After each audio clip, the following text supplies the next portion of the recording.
என் பெயர் சீமா. இன்று எனக்கு திருமணம். என் திருமணத்திற்காக நான் மிகவும் மகிழ்ச்சி அடைகிறேன். நான் ஒரு பல்கலைக்கழகத்தில் படிக்கிறேன். ஒரு ஏழை குடும்பத்தை சேர்ந்தவள். என் பெற்றோர்கள் எனக்கு நல்ல கல்வி அளித்தனர். அதனால் நான் என் பல்கலைக்கழகத்திலேயே மிக சிறந்த மாணவி. பல்கலைக்கழகத்தில் படிக்கும்போது எனக்கு விக்ரம் மீது காதல் வந்தது. விக்ரம் மிகவும் கவர்ச்சியான மற்றும் நல்ல பையன். அவனும் என்னை விரும்பினான். நான் மிகவும் அழகாக இருந்தேன். என்னை பார்க்கும் எந்த பையனும் என் மீது மயங்கி விடுவான். ஆனால் நான் விக்ரமை மட்டுமே விரும்பினேன். ஒரு வருடத்திற்கு முன்பு பல்கலைக்கழகத்தில் நாங்கள் சந்தித்தோம். அப்போது அவன் 3ஆம் செமஸ்டர் மாணவன். நான் புதிதாக சேர்ந்திருந்தேன். அன்று விக்ரம் என் வகுப்பை கண்டுபிடிக்க உதவினான். அப்போது அவனது முகம் எனக்கு பிடித்திருந்தது. ஆனால் அவனது குணம் அதைவிட நன்றாக இருந்தது. பிறகு நாங்கள் இருவரும் பேசத் தொடங்கினோம். ஒரு நாள் அவன் என்னிடம் தன் காதலை தெரிவித்தான். அன்று எனக்கு இருந்த மகிழ்ச்சிக்கு அளவே இல்லை. அன்று பல்கலைக்கழகத்திலிருந்து வீட்டிற்கு திரும்பியதும் என் டியூஷனுக்கு வரும் மாணவனுக்கு விடுமுறை கொடுத்தேன். ஏனென்றால் என் மனதில் விக்ரமின் நினைவு மட்டுமே இருந்தது. அன்று நான் அவனுக்கு பதில் சொல்லவில்லை. ஆனால் எங்கள் உறவு வலுவாக இருக்க வேண்டும் என்றும் அவன் என்னை திருமணம் செய்து கொள்ள வேண்டும் என்றும் நான் விரும்பினேன். அதனால் அடுத்த நாள் நான் விக்ரமிடம் இதை பற்றி சொன்னேன். அவனும் உடனடியாக சம்மதித்தான். பிறகு வீட்டிற்கு வந்து என் அம்மாவிடம் எல்லாவற்றையும் சொன்னேன். அப்போது என் அப்பா எதையும் சொல்லிவிடக் கூடாது என்று அம்மா பயந்தார். ஏனென்றால் அவர் கொஞ்சம் பழமைவாதி. ஆனால் என் விருப்பத்தை அப்பா மதித்து ஏற்றுக்கொள்வார் என்று எனக்கு முழு நம்பிக்கை இருந்தது. அப்படித்தான் நடந்தது. என் அப்பா விக்ரமுடன் என் உறவை ஏற்றுக்கொண்டார். அதே போல விக்ரமின் வீட்டாரும் ஒப்புக்கொண்டனர். பிறகு அம்மா விக்ரமிடம் அவன் வீட்டாரை அழைத்து வர சொல்ல சொன்னார். நான் இதை விக்ரமிடம் சொன்னேன். ஏறக்குறைய ஒரு வாரத்திற்கு பிறகு விக்ரமின் வீட்டார் எங்களிடம் திருமண பேச்சு பேச வந்தனர். இவ்வளவு சீக்கிரமாக, இவ்வளவு கச்சிதமாக எப்படி எல்லாம் நடக்க முடியும்? இதெல்லாம் எனக்கு ஒரு கனவு போல இருந்தது. ஏனென்றால் அன்பு இருக்கும் இடத்தில் சமூகம் ஒரு தடையாக இருக்கும் என்று நான் எப்போதும் கேள்விப்பட்டிருக்கிறேன். ஆனால் என் கதையில் அப்படி எதுவும் நடக்கவில்லை. என் கதையின் முடிவும் இப்படி மகிழ்ச்சியாக இருக்க வேண்டும் என்று நான் விரும்பினேன். ஆனால் விக்ரமின் வீட்டாரை சந்தித்த பிறகு நான் சற்று வித்தியாசமாக உணர்ந்தேன். அவர்கள் இந்த உறவில் மகிழ்ச்சியாக இல்லை என்று எனக்கு தோன்றியது. ஆனால் நான் இதை கவனிக்கவில்லை. ஏனென்றால் அந்த நேரத்தில் என் மகிழ்ச்சிக்கு முன்னால் வேறு எதுவும் எனக்கு தெரியவில்லை. ஆனால் என் இந்த மகிழ்ச்சியால் மகிழ்ச்சி அடையாத ஒருவர் இருந்தார். சரி, ஏறக்குறைய 3 மாதங்களுக்கு பிறகு எங்கள் திருமண நாள் நிச்சயிக்கப்பட்டது. இந்த 3 மாதங்களும் கடந்து விட்டன. இப்போது நான் விக்ரமின் மணமகளாக போகிறேன். ஆனால் திடீரென்று என் திருமணம் நின்று விட்டது. விக்ரமின் பெற்றோருக்கு ஆரம்பத்திலிருந்தே இந்த சம்பந்தத்தில் விருப்பமில்லை. அதனால் அவர்கள் வரவில்லை. என் திருமணம் நின்றதால் என் கனவுகள் முற்றிலும் உடைந்து விட்டன. ஏறக்குறைய 1 மணி நேரம் கழித்து அம்மாவுக்கு நினைவு வந்தது. அப்போது நரேஷின் அம்மா காயத்ரி அத்தை என் அம்மாவிடம் வந்து ஆறுதல் கூறினார். நரேஷின் அம்மாவும் என் அம்மாவும் மிக சிறந்த தோழிகள். நரேஷின் அம்மா என் அம்மாவின் ஒவ்வொரு கஷ்டத்திலும் எப்போதும் துணை நின்றார். ஆனால் காயத்ரி அத்தை என் அம்மாவிடம் தன் மகனான நரேஷுடன் எனக்கு திருமணம் செய்து வைக்க வேண்டும் என்று கேட்டார் என்று எனக்கு தெரியாது. ஆனால் காயத்ரி அத்தையின் இந்த விஷயம் என் அம்மாவுக்கும் சரியாக தோன்றியது. அவர் அதிகம் யோசிக்காமல் சம்மதம் சொன்னார். ஆனால் நான் இதற்கு சம்மதிக்கவில்லை. அதனால் எனக்கு இந்த விஷயம் தெரிய வந்த போது நான் வீடு முழுவதும் சத்தம் போட்டேன். ஏனென்றால் என் டியூஷன் மாணவனையே நான் எப்படி திருமணம் செய்து கொள்ள முடியும்? மேலும் நரேஷுக்கு 18 வயதுதான் ஆகிறது. அதனால் அவன் எப்படி இந்த உறவை தொடர முடியும்? இந்த உறவின் பொறுப்பை அவனால் புரிந்து கொள்ள முடியுமா? ஆனால் என் அம்மாவும் காயத்ரி அத்தையும் ஏன் இந்த விஷயத்தை புரிந்து கொள்ளவில்லை என்று எனக்கு தெரியவில்லை. அப்போது நான் அவர்களுக்கு இதை விளக்க நிறைய முயற்சி செய்தேன். ஆனால் என் அம்மா நான் சொன்ன எதையும் கேட்கவில்லை. மாறாக அம்மா என்னை மிரட்டினார். இந்த திருமணத்திற்கு நான் சம்மதிக்காவிட்டால் என் அம்மாவின் பிணத்தை பார்க்க நேரிடும் என்று சொன்னார். அப்போது அப்பாவும் எப்படியோ நரேஷுடன் என் திருமணத்தை நடத்த ஒப்புக்கொண்டார். மேலும் என்னை சமாதானப்படுத்த தொடங்கினார். ஆனால் நான் என் டியூஷன் மாணவனை திருமணம் செய்து கொள்ள முடியாது என்று தெளிவாக சொன்னேன். இதன் பின்னரும் அம்மா என்னை நரேஷுடன் வலுக்கட்டாயமாக திருமணம் செய்து வைத்தார். எங்கள் திருமணத்தின் 7 சுற்றுகளை சுற்றும் போது என் கண்களில் இருந்து கண்ணீர் துளிகள் தரையில் விழுந்தன. அப்போது என் கால்களும் எனக்கு ஒத்துழைக்கவில்லை. இதெல்லாம் என்ன நடக்கிறது என்று என்னால் இன்னும் புரிந்து கொள்ள முடியவில்லை. இப்படி எங்கள் திருமணம் நடந்தது. பிறகு விடைபெறும் நேரமும் வந்தது. என் அம்மா அப்பா எனக்கு ஆசீர்வாதம் செய்து வழி அனுப்பி வைத்தனர். அப்போது எனக்கு அப்படி உணர்ந்தது, நான் அவர்களுக்கு அவர்களின் வாழ்க்கையில் ஒரு சுமையாக இருந்தேன். அதனால் நான் யாருடன் திருமணம் செய்தாலும் பரவாயில்லை என்று அவர்கள் எப்படியாவது அந்த சுமையை இறக்கி வைத்தார்கள். நரேஷ் நல்ல குடும்பத்தை சேர்ந்த பையன் இல்லை என்று இல்லை. நரேஷ் மிகவும் நல்ல குடும்பத்தை சேர்ந்தவன். காயத்ரி அத்தையும் என் மீது மிகுந்த அன்பு வைத்திருந்தார். நரேஷ் அவருடைய ஒரே மகன். காயத்ரி அத்தைக்கு நிறைய சொத்து இருந்தது. அது அனைத்தும் நரேஷுக்குத்தான் சேர வேண்டியது. சரி, விடை பெற்ற பிறகு நான் அவர்களின் வீட்டிற்கு சென்றபோது அவர்கள் என்னை மிகவும் நன்றாக வரவேற்றார்கள். ஆனால் என் இதயம் இவற்றிற்காக தயாராக இல்லை. ஆனால் எப்படியோ சடங்குகளை முடித்த பிறகு காயத்ரி அத்தை என்னை அறைக்குள் அமர வைத்துவிட்டு வெளியே சென்றார். ஆனால் அந்த இரவு முழுவதும் நரேஷ் அறைக்கு வரவில்லை. பிறகு நான் அழுது கொண்டே தூங்கிவிட்டேன். அப்போது நான் நரேஷிடம் விவாகரத்து கேட்பது என்று முடிவு செய்து விட்டேன். அடுத்த நாள் காலை சூரிய கதிர்கள் என்னை தட்டி எழுப்பின. நான் கண்களை திறந்தபோது நரேஷ் என் கால்களுக்கு அருகில் அமர்ந்திருப்பதை கண்டேன். அப்போது நான் நரேஷிடம் சொன்னேன், நரேஷ், எனக்கு விவாகரத்து கொடு, என்னுடன் நீதிமன்றத்திற்கு வா.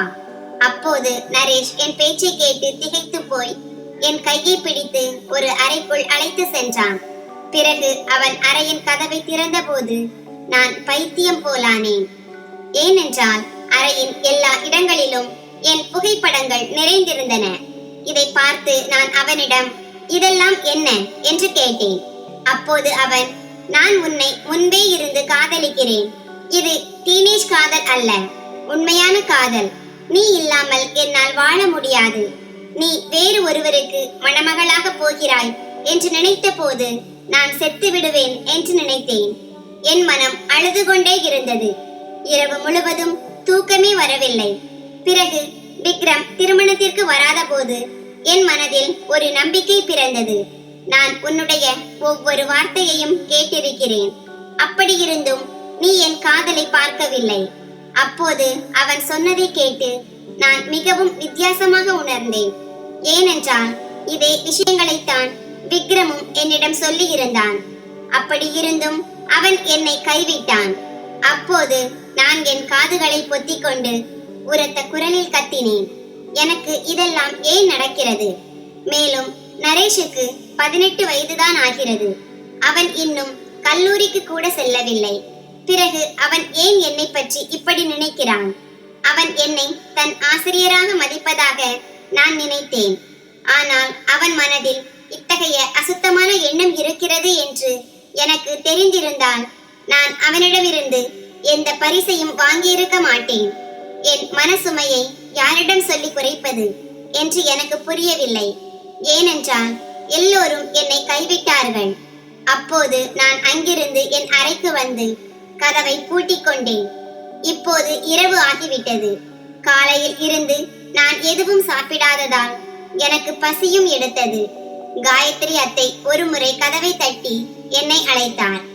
ஆனால் நான் எந்த பதிலும் சொல்லவில்லை. அப்போது சாவி போட்டு கதவை திறக்கும் சத்தம் கேட்டது. நரேஷ் உள்ளே வந்தான். அப்போது நான் விரைவாக என் முகத்தை முழங்கால்களுக்குள் மறைத்துக் கொண்டேன். பிறகு அவன் என் அருகில் வந்து அமர்ந்து என் தோளில் கை வைத்தான். அதை நான் உதறி தள்ளிவிட்டேன். அப்போது அவன் என்னிடம், சீமா, என் கையை அப்படி உதறி தள்ளிவிடாதே. நான் உன்னை காதலிக்கிறேன். இந்த உறவை முழு மனதுடன் வாழ விரும்புகிறேன். நான் ஒரு நல்ல கணவனாக என்னை நிரூபிக்க விரும்புகிறேன். அப்போது நரேஷின் பேச்சை கேட்டு எனக்கு மிகவும் கோபம் வந்தது. நான் அவனிடம் கடுமையான குரலில் சொன்னேன், இங்கிருந்து போ. ஆனால் அவன் அங்கேயே அமர்ந்திருந்தான். வேலைக்காரனிடம் உணவு கொண்டு வரச் சொன்னான். பிறகு 5 நிமிடம் கழித்து வேலைக்காரன் உணவு கொண்டு வந்தான். நரேஷ் தன் கையால் உணவை என் வாயருகே வைத்தான். ஆனால் நான் முகத்தை திருப்பிக் கொண்டேன். என் இந்த செயலால் நரேஷ் என் மீது கத்தினான். சத்தமில்லாமல் சாப்பிடு. அப்போது அவனது குரல் திடீரென்று கடுமையாக மாறியிருந்தது. அவனது கடுமையான குரலை கேட்டு ஆச்சரியப்பட்டு நான் அவனை பார்த்தேன். அப்போது அவனது கண்களில் ஏதோ ஒரு வித்தியாசம் இருந்தது. அதை பார்த்து எனக்கு பயம் வந்தது. அதனால் நான் சத்தமில்லாமல் சாப்பிடத் தொடங்கினேன். அவன் சிறிய உருண்டையாக உருட்டி என் வாயில் வைத்தான். நானும் எதுவும் பேசாமல் சாப்பிட்டுக் கொண்டிருந்தேன். இப்போது என் பசி அடங்கிவிட்டது. ஆனாலும் என்னால் அவனுக்கு முன் எதுவும் பேச முடியவில்லை. எப்படியோ அவன் தானாகவே புரிந்து கொண்டு தன் கைகளை எடுத்து விட்டான்.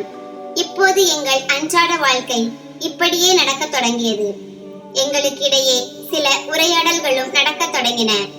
பிறகு ஒரு நாள் இரவு சூழ்நிலை சற்று மாறியது. ஏனென்றால் நரேஷ் என்னை நெருங்கி வர தொடங்கினான். அப்போது நான் அவனிடம், நரேஷ், எனக்கு ஒன்று சொல். இதெல்லாம் நடந்த பிறகு நமக்கு குழந்தைகள் பிறந்தால் நீ அவர்களுக்கான செலவுகளை சமாளிப்பாயா? நீ உன் சொந்த காலில் நின்று அவர்களை வளர்ப்பாயா? உன்னால் வளர்க்க முடியாது என்றால் தயவு செய்து இங்கிருந்து போ. அப்போது நான் நரேஷுக்கு உணர்த்த விரும்பினேன், திருமணம் செய்து கொண்டால் மட்டும் எல்லாம் முடிந்து விடாது. அவன் தன் பொறுப்புகளை புரிந்து கொள்ள வேண்டும். ஏனென்றால் வாழ்க்கையில் எல்லாம் எளிதாக கிடைப்பதில்லை. அதனால் அவன் தன் திறமையால் எல்லாவற்றையும் அடைய வேண்டும் என்று நான் விரும்பினேன். மேலும் நரேஷை ஒரு வெற்றிகரமான மனிதனாக நான் பார்க்க விரும்பினேன். அதனால்தான் நான் அவனை என் அருகில் வர விடவில்லை. இருப்பினும் என் வார்த்தைகளால் நரேஷ் மிகவும் உடைந்து போனான்.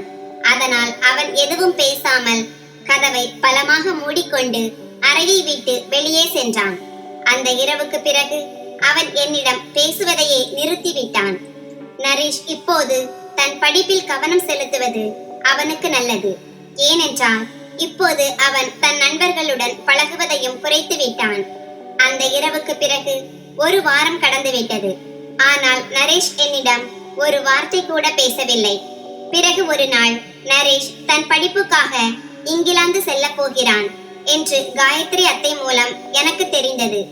இன்னும் 10 நாட்களில் அவனுக்கு விமானம். இதை கேட்டு எனக்கு மிகவும் வருத்தமாக இருந்தது. ஏனென்றால் அவன் தன் சிறிய விஷயங்களையும் என்னிடம் சொல்வான். ஆனால் இவ்வளவு பெரிய விஷயத்தை இந்த முறை என்னிடம் மறைத்து விட்டான். அத்தை என்னுடன் விளையாடுகிறாரோ என்று நினைத்தேன். அவன் நான் இல்லாமல் இருக்க முடியாது. பிறகு அவன் எப்படி இங்கிலாந்துக்கு செல்ல முடியும்? அதனால் நான் அத்தையின் பேச்சை சீரியஸாக எடுத்துக்கொள்ளவில்லை. ஆனால் பிறகு நான் அறையில் அவனது பையை கண்டேன். அங்கேயே அவனது டிக்கெட்டும் கிடந்தது. நரேஷ் இப்போது அறைக்கு வருவதும் கூட குறைந்து விட்டது. அவன் துணி மாற்றவும் புத்துணர்ச்சி அடையவும் மட்டுமே வருவான். இப்போது நரேஷ் போக போகிறான் என்று நினைத்த போது நான் மிகவும் வித்தியாசமாக உணர்ந்தேன். மனதில் திடீரென்று ஒரு பதற்றம் வந்தது. அன்றுதான் எனக்கு புரிந்தது, ஒருவர் உங்களை காதலித்து உங்கள் மீது அக்கறை கொண்டு திடீரென்று உங்கள் வாழ்க்கையில் இருந்து விலகி சென்றால் அது எவ்வளவு வலியை தரும் என்று. நான் உள்ளுக்குள்ளேயே உடைந்து போயிருந்தேன். ஆனால் நரேஷிடம் இதை சொல்ல முடியவில்லை. அதே இரவு எனக்கு தூக்கம் வரவில்லை. நான் விரும்பாமலும் நரேஷை பற்றி நினைத்து கொண்டிருந்தேன். அப்போது திடீரென்று அறையின் கதவு திறக்கும் சத்தம் கேட்டது. நான் விரைவாக படுக்கையிலிருந்து எழுந்து நின்றேன். அப்போது நரேஷ் இரவு 3 மணிக்கு அறைக்குள் வந்தான். அவன் அலமாரியை நோக்கி சென்று என்னை பார்க்காமல் தன் துணிகளை எடுத்துக்கொண்டு குளியலறையை நோக்கி போய்க் கொண்டிருந்தான். அப்போது நான் அவன் முன் சென்று நின்றேன். நான் அவனிடம், நீ என்னை அலட்சியப்படுத்துவது எனக்கு பிடிக்கவில்லை. நரேஷ், நீ ஏன் இப்படி செய்கிறாய்? நீ உண்மையிலேயே வெளிநாடு போகிறாயா என்று கேட்டேன்.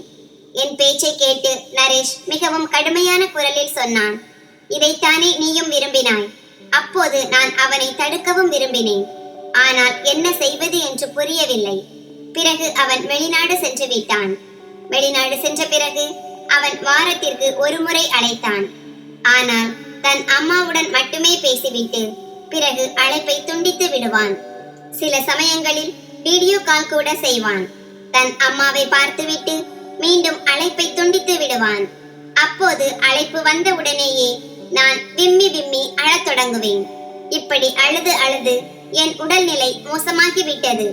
அவன் என்னிடம் இப்படி எப்படி நடந்து கொள்ள முடியும் என்று என்னால் புரிந்து கொள்ள முடியவில்லை. இப்போது அவன் வெளிநாடு சென்று முழுமையாக 10 ஆண்டுகள் ஆகிவிட்டன. ஆனால் அவன் என்னிடம் ஒரு முறை கூட பேசவில்லை. நான் பைத்தியம் போல இந்த 10 ஆண்டுகளாக அவனுக்காக காத்திருக்கிறேன். இருப்பினும் இதையெல்லாம் நினைக்கும் போது எனக்கு மிகவும் அழுகை வருகிறது. ஏனென்றால் அவன் என்னை காதலிப்பதாக சொன்னானே, அப்படியானால் நரேஷும் விக்ரமை போலத்தானா? அவனும் எனக்கு துரோகம் செய்து விட்டானா? நான் எல்லாவற்றுக்கும் இதைத்தான் அனுபவிக்க வேண்டுமா? நான் அவ்வளவு மோசமானவளா? அன்று அழுது அழுது எனக்கு சுவாசம் முட்டுவது போலிருந்தது. ஆனால் இனிமேல் நான் ஒருபோதும் யாருக்காகவும் காத்திருக்க மாட்டேன் என்று நான் முடிவு செய்திருந்தேன். இப்போது நான் என்னை திறமையானவளாகவும் பலமானவளாகவும் ஆக்கிக் கொள்வேன். எப்படி இருந்தாலும் நரேஷ் இங்கிருந்து சென்ற பிறகு நானும் என் மீதமுள்ள படிப்பை முடித்து விட்டேன். இப்போது நான் வேலை செய்ய விரும்பினேன். என் எல்லா செலவுகளையும் நானே பார்த்து கொள்ள விரும்பினேன். அதனால் நான் இனிமேல் யாரிடமும் எந்த எதிர்பார்ப்பும் வைக்க மாட்டேன் என்றும் நரேஷை எப்போதும் விட்டுவிடுவேன் என்றும் முடிவு செய்திருந்தேன்.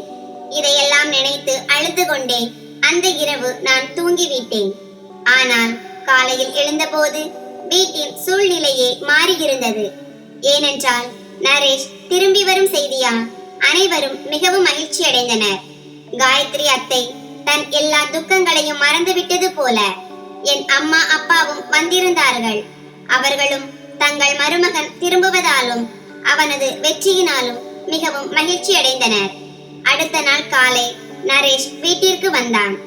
ஆனால் நான் அவனை சந்திக்க என் அறையை விட்டு வெளியே வரவில்லை. அவன் தன்னுடன் தன் குடும்பத்தையும் அழைத்து வந்திருந்தான். அதில் ஒரு மிக அழகான பெண்ணும் ஒரு மிகவும் அன்பான பையனும் இருந்தார்கள். ஒருவேளை அவர்களின் அம்மா வரவில்லை போல. இந்த விஷயத்தை வீட்டின் வேலைக்காரிதான் என்னிடம் சொன்னாள். ஏனென்றால் நான் இன்னும் என் அறையை விட்டு வெளியே வரவில்லை. வேலைக்காரியிடம் யாராவது என்னை பற்றி கேட்டார்களா என்று கேட்டேன். அவள் இல்லை என்று தலையசைத்தாள். இப்போது இரவு உணவிற்கான நேரம் ஆகிவிட்டது. ஆனால் என்னை அழைக்க யாரும் வரவில்லை. அதனால் நானே உணவு மேசைக்கு சென்றேன். அங்கே சென்று பார்த்தேன். அனைவரும் அவரவர் பேச்சில் பிஸியாக இருந்தார்கள். அப்போது என்னை பார்த்து நரேஷ் சாதாரணமாக நலமா என்று கேட்டுவிட்டு நிதானமாக சாப்பிடத் தொடங்கினான். இதை பார்த்து எனக்கு அழுகை வந்தது. ஆனால் நான் என்னை கட்டுப்படுத்தி கொண்டேன். அந்த குழந்தைகள் கூட எனக்கு விஷம் போல தெரிந்தார்கள். நான் பாதி சாப்பிட்டதும் எழத் தொடங்கினேன். அப்போது நரேஷ் என்னை தடுத்து, சீமா, உணவை முழுவதுமாக சாப்பிட்டு விட்டு போ. உணவை இப்படி வீணாக்க கூடாது என்றான். அப்போது நான் அவன் பேச்சை பொருட்படுத்தாமல் என் அறைக்கு சென்று விட்டேன். சிறிது நேரம் கழித்து அந்த குட்டி பெண் என் அறைக்கு வந்து, அம்மா, இப்படி உணவை தூக்கி எறிந்தால் கடவுளுக்கு வருத்தமாக இருக்கும் என்றாள். பிறகு அவள் தன் சிறிய கைகளை என் கைகள் மீது வைத்து தன்னுடன் வரும்படி என்னை கூப்பிட்டாள். நான் அவளது கையை என் கையிலிருந்து விடுவித்து, நீ போ, உன் அப்பாவிடம் போ, நான் இனிமேல் சாப்பிட மாட்டேன் என்றேன். ஆனால் அவள் மிகவும் பிடிவாதமாக இருந்தாள். அவள் என்னை இழுத்துக்கொண்டே தன்னுடன் அழைத்து சென்று விட்டாள். நான் கீழே சென்றபோது அனைவரும் அங்கேயே அமர்ந்திருந்தார்கள். ஆனால் அனைவரும் சாப்பிட்டு முடித்திருந்தார்கள். என் தட்டு அப்படியே வைக்கப்பட்டிருந்தது. நான் என் இடத்தில் அமர்ந்து சாப்பிடத் தொடங்கினேன்.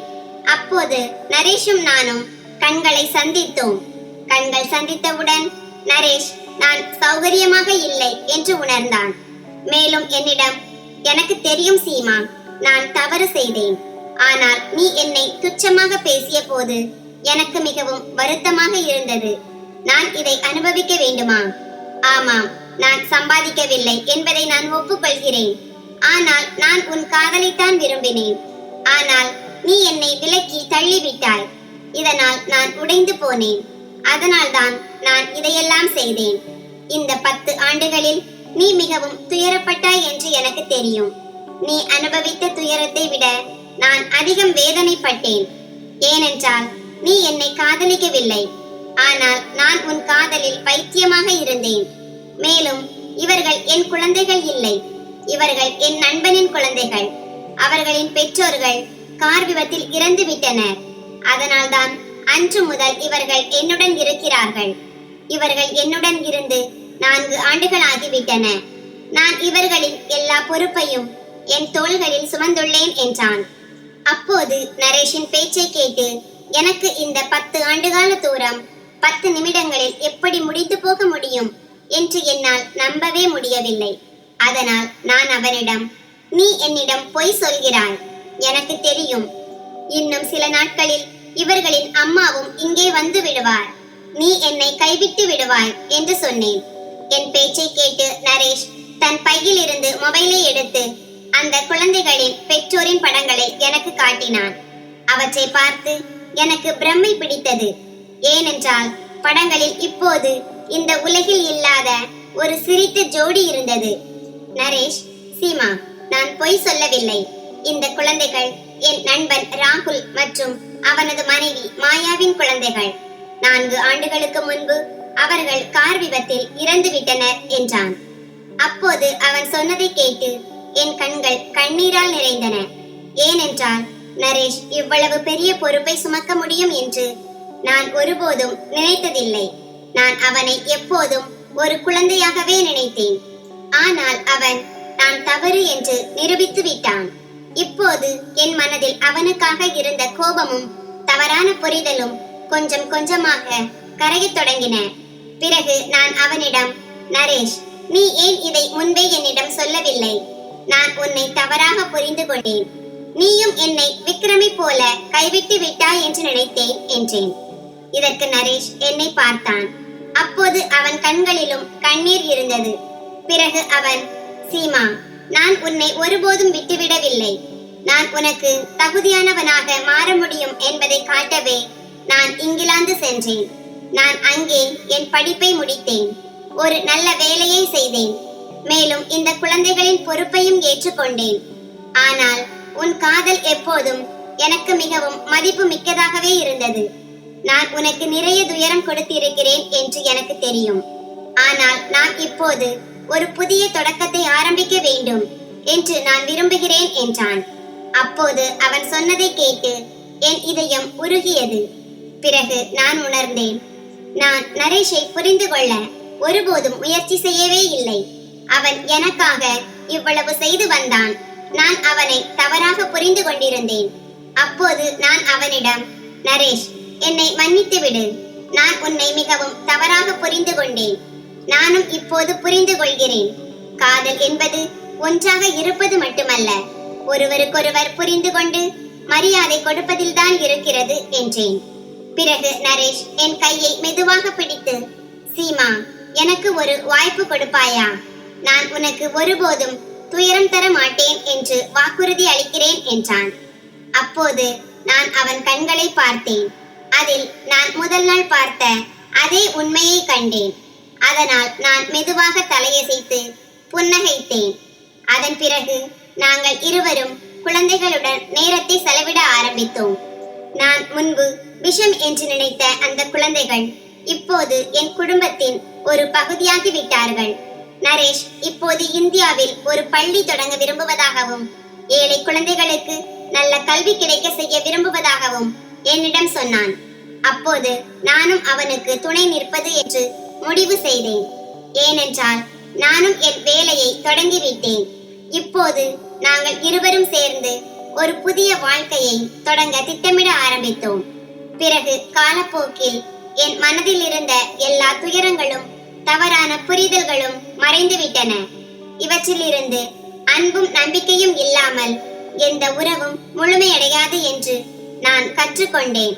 நரேஷ் எனக்கு காட்டினான். அவன் ஒரு நல்ல மனிதன் மட்டுமல்ல, ஒரு பொறுப்புள்ள மற்றும் அன்பு செலுத்தும் கணவன் கூட. இப்போது எங்கள் வாழ்க்கை மகிழ்ச்சியால் நிறைந்திருந்தது. அந்த குழந்தைகளின் சிரிப்பு, நரேஷின் துணை இருப்பு மற்றும் எங்கள் ஒருவருக்கொருவர் மீதான காதல் எனக்கு மிகவும் அன்பான பொக்கிஷமாக மாறியது. இப்படி துயரத்துடனும் தவறான புரிதல்களுடனும் தொடங்கிய என் கதை ஒரு அழகான மற்றும் மகிழ்ச்சியான முடிவோடு நிறைவடைந்தது. வாழ்க்கையின் ஒவ்வொரு சிரமத்தையும் எதிர்கொள்ளும் தைரியம் இருக்க வேண்டும். மேலும் உண்மையான காதல் எப்போதும் தன் வழியை கண்டுபிடித்து விடும் என்று நான் இதிலிருந்து கற்றுக்கொண்டேன்.